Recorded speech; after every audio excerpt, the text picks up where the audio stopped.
So welcome back everyone, Triple M here, and today we're taking a look at Hulu plus live TV.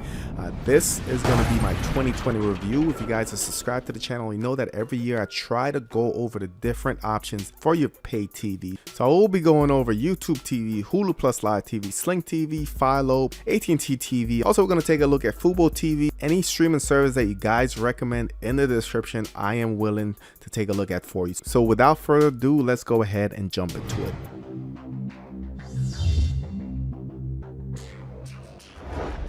Alright, so of course, if you're new to the channel, smash the subscribe button in the top right, hit the notification bell, guys. Remember, check your description for related playlists as well as VPN deals.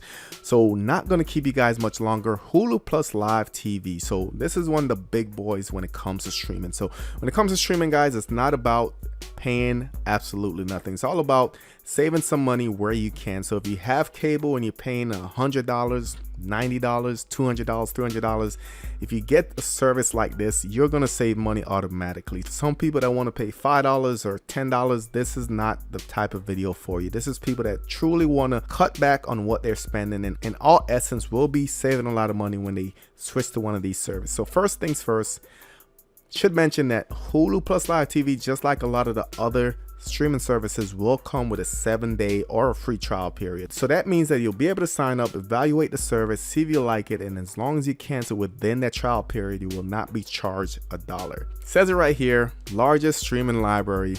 Try it for 1 week, $54.99 a month, cancel anytime. So that's $54.99 before tax. So after tax, it's going to be around $60, $62.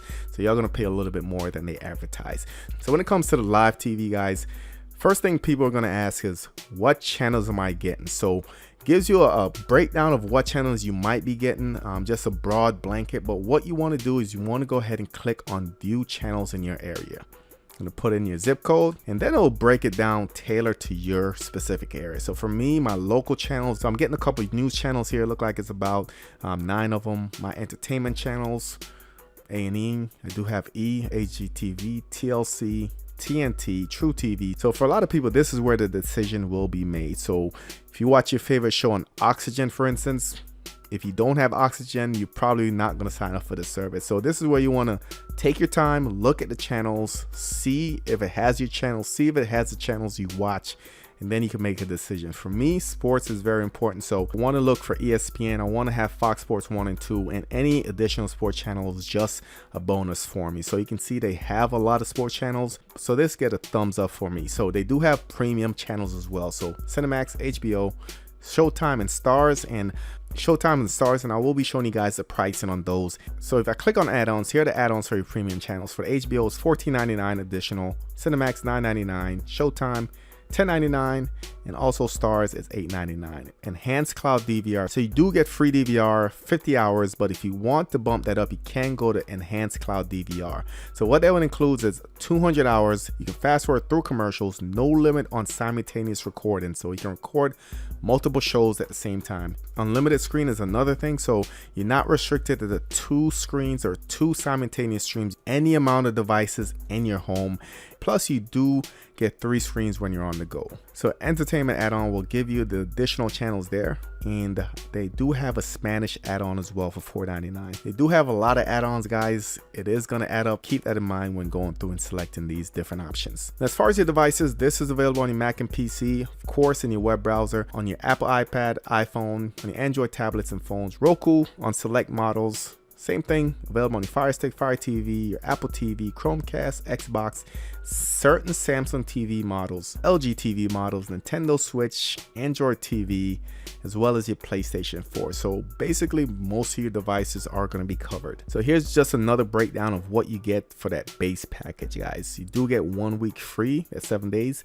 The base price is $54.99 before taxes. You get 65 channels, unlimited access to the largest library, ad supported, of course. So Hulu, of course, is known for their video on demand, so that's all included, which is why Hulu is one of the top streaming services in my opinion, because not only are you getting the live channels, but you're also getting access to their streaming library. So another thing I get asked about a lot with these streaming services, what video and what audio quality can I expect? So this was updated January of this year. You can see some of the audio enhancements: 2.0 stereo audio, Dolby Digital 5.1 surround sound, and it gives you a little breakdown of what is included, what devices are compatible. So it breaks down the video quality based on your live TV as well as your video on demand. So as far as the quality with your video on demand, which they have a huge library, so keep that in mind. So it depends when or what time frame that actual movie was made or that TV show was made. You can see they do have standard definition all the way to 4K. If you're a live TV subscriber, you can stream almost all of your favorite channels and cloud DVR recordings up to 720p 60 frames per second or 1080p 60 frames per second. But when you go into your actual interface with the video, if you click on the gears icon at the bottom, you should be able to set your quality. It takes your network speed or your bandwidth into consideration, and it will either stream in the best quality, but auto adjust just to make sure the stream isn't interrupted. So I'm gonna get signed up, then I'm gonna demonstrate what it looks like on multiple devices. All right, so here we are in the main interface, and this is where you go ahead and set up your favorites, your favorite shows, favorite teams, and so on and so forth. And this will essentially give you a customizable screen every time you log in. So if Dolphins are playing, for instance, or the Heat are playing, if I pick those teams, once I go in, it will pop those games up first. So for now, I'm just going to skip everything. I'm going to click next. It's going through the shows, the teams, networks. It's going to leave everything blank. Help personalize the experience by allowing Hulu to share information about the videos you view on Hulu. Let me just skip this. Seems like they're going to be tracking my every move. So here we are in the main interface, guys, and this is the browser view. So I'm going to go through a couple different devices. I know that in the past, Hulu's TV guide has been terrible, so I've hit them hard. I've always complained about their TV guide, so want to see on different devices how it looks. I know some people are saying that they updated, so this will be a good test for that. So here's a screen that I didn't customize as of yet, so breaks it down in different categories. So scroll down, you have your movies there, live now, Hulu picks, my channels, sports, news, kids, all right, Fox on Hulu, reality. So just a lot of different categories, or you can go ahead and search right here to find a particular show or channel. The browse feature essentially gives you those categories that you saw below, and you can dig even deeper in alphabetical order. So if you're looking for kids area, reality, you can go ahead and just jump directly to those areas. Next is the live TV. Let me go ahead and mute this. So this is a lot better than the previous TV guide. Loving this view in my browser because right here it gives you a live view, guys, which I think is a must have in today's day and age. But it also gives you a traditional TV guide with the time slots up top, channels on the left, along with the different times. So let's go to 30 for 30. We'll just play it. Goes in that window down there. So quality looks pretty good as well. Let me go ahead and maximize it. I'll probably blur most of this out, but quality just has best available, and I think for the most part it's going to depend on the channel, so keep that in mind as well. Some programs might only show in 1080, some might show in 720. So another thing I thought was cool from the desktop mode is picture in picture. So when the screen is going, guys, if you hit this blue button right here where it says picture in picture, click on it, it will pop up in another screen if you have it, but then you can grab it, you can move it around, you can open new browsers, whatever you need to do. You can drag browsers in, go to websites, and this will always stay on top, guys, so you do have that freedom, which I think is a nice touch with the web version. So within the TV guide, you can go ahead and skip more ahead, and when you go back to live, this guy right here should turn green. So improvements so far in the TV guide, I'm liking it. So you also have sports, news, movies, and kids section within the TV guide. So one thing I always want to start doing, let me start recording something right here. I'll check on it later. One of the questions I've always gotten is, can I fast forward through a recorded event? So we're going to check that out when we do. So we're going to check that out here in a little bit. Next is my stuff.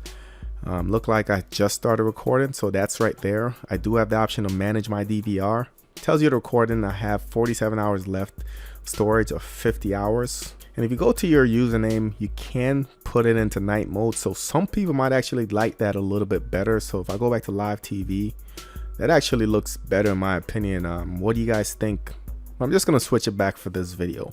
So another important part is profiles. So if I go to profiles right here, I can add additional profiles. And like I said, this is one of those things just like Netflix, where you have your own custom menu to where if you go to something and you watch something, you want to pick it up, you don't have to worry about your kids are watching, what your wife's watching, whatever you're watching, you can pick it up and it gives you suggestions based on what you're viewing. So on your accounts page, it gives you a breakdown of everything you're being charged for, and you get an idea of how much you're actually going to pay. It is advertised at being $53.99 or $54.99 a month, but when you include taxes and fees, this is essentially what you're going to pay. So keep that in mind as well, guys. So what I want to do now is let's go ahead and we're going to jump over to the NVIDIA Shield. I want to take a look at it on my iPhone as well, and possibly the Fire Stick. That way I can have a wide range of what this will look like on different devices. So here's a home look for Hulu plus live TV on the NVIDIA Shield. So under home, you can go to TV, movies, live, Hulu picks, all the different categories are there,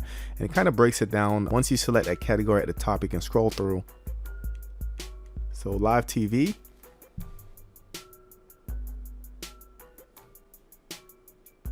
all right, and finally Hulu has a good TV guide.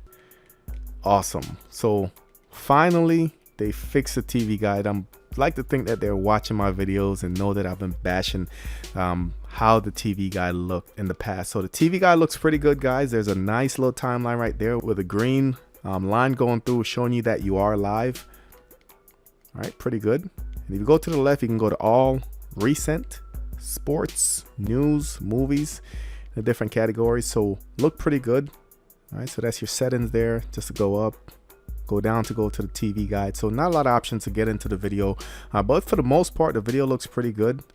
You can skip ahead. You can see it is buffering ahead there.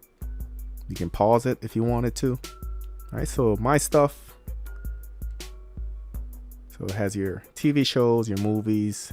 This is what I'm recording. Let's see if I can go ahead and start playing that back, and I'll have to blur this out.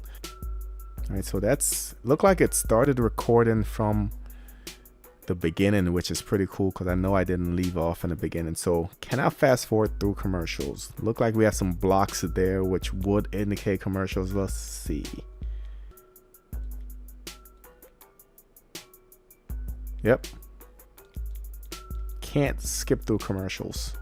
Do have the browse feature, search feature, and last but not least, you do have the account options with all the different settings. So over to the Fire Stick, and you can see the app looks identical as it did on the NVIDIA Shield. So I'm actually happy about that. Nice to see that seamless transition between devices. So hopefully they'll keep that up, and that carries over to the actual app on your smartphone. So everything looks identical, not much more to cover here. Everything is the same. Let's go ahead and see what it looks like on the iPhone. Now here's a look at the mobile device app, guys. Starts with a TV section, and while you're viewing the main menus, guys, the auto rotate does not work. I go to live TV, however, I'm gonna go ahead and mute that, but looks pretty good, guys. Rotate, it does auto rotate. I can go ahead and stretch it to my screen if you're on an iPhone. Should be the same deal for your Android devices as well. Does have a proper TV guide, which I do appreciate, of course. And it does have different options. You can cast it to devices within your house. So overall, it looks good, not only on the web page, but also great on your mobile devices as well as your streaming devices. So they have made an improvement when it comes to the user interface. So the pricing is about standard what we see with these streaming services in the mid 50s. However, with the taxes, going to come up to a little bit over $60. So if you're paying higher for a cable, this is a step in the right direction. So let me know what you guys think of this. If I didn't cover anything, drop it in the comment section below as well. If you guys want me to review a particular service, a legal service, drop it in the comment section as well. That's it for this video. Thank you for watching, and I'll catch you on the next one.